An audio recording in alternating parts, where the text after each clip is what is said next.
दोस्तों, आपने अक्सर सुना या पढ़ा होगा कि भगवान विष्णु के छठे अवतार माता रेणुका और भृगुवंशी जमदग्नि के पुत्र परशुराम ने अपनी ही माँ का सिर काट दिया था। लेकिन हम में से कितने लोगों को इसके पीछे का कारण पता है? शायद बहुत कम लोगों को ही इसके पीछे का रहस्य मालूम होगा। आइए जानते हैं कि क्यों काटा भगवान परशुराम ने अपनी माता का सिर। दोस्तों, एक बार फिर से स्वागत है आपका माइथोलॉजी टेल्स में। तो चलिए शुरू करते हैं।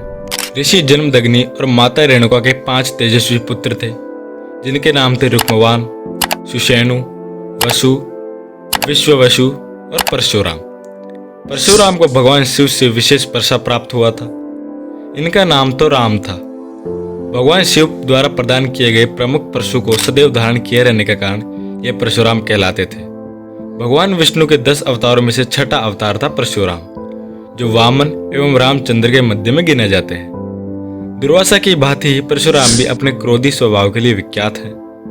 एक बार कार्तिवीर्य ने परशुराम की अनुपस्थिति में आश्रम उजाड़ डाला था, जिससे परशुराम ने क्रोधित होकर उसकी सहस्त्र भुजाओं को काट डाला था। कार्तिवीर्य के संबंधियों ने प्रतिशोध की भावना से ऋषि जमदग्नि की वध कर दिया था। क्रोधित होकर परशुराम ने 21 बार पृथ्वी को क्षत्रिय विहीन किया और 5 झीलों को खून से भर दिया था। एक बार की बात है, परशुराम की मां माता रेणुका पानी लाने के लिए नदी पर गई हुई थी। नदी पहुंचने पर पानी में खेल रहे एक खूबसूरत राजकुमार को देखकर आकर्षित हो गई। यह देखकर उनका मन विचलित हो गया। नदी पर राजकुमार को निहारते हुए उन्होंने बहुत समय खो दिया और भूल गए कि उनका पति उनकी वापसी का इंतजार कर रहा था। इस अवस्था में जब उन्होंने आश्रम में प्रवेश किया तो महर्षि जमदग्नि ने अपनी ध्यान शक्ति से यह बात जान ली और अपने बड़े बेटे को अपनी मां को मारने का आदेश दिया। लेकिन मोहवश उसने ऐसा नहीं किया। महर्षि जमदग्नि ने अपने सभी बेटों को बारी बारी अपनी मां का वध करने को कहा। बेटों को यह समझ नहीं आ रहा था कि क्या करना उचित है। वैदिक संस्कृति में किसी भी महिला की मृत्यु एक भयानक पाप है और यहाँ तो अपनी माता की ही हत्या की बात थी।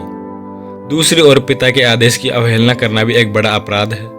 जब ऋषि के भ्रमित बड़े बेटों ने पिता का यह आदेश मानने से इनकार कर दिया, तब ऋषि ने अपने सबसे छोटे बेटे परशुराम को अपनी माता और अवज्ञाकारी भाइयों को मारने का निर्देश दिया।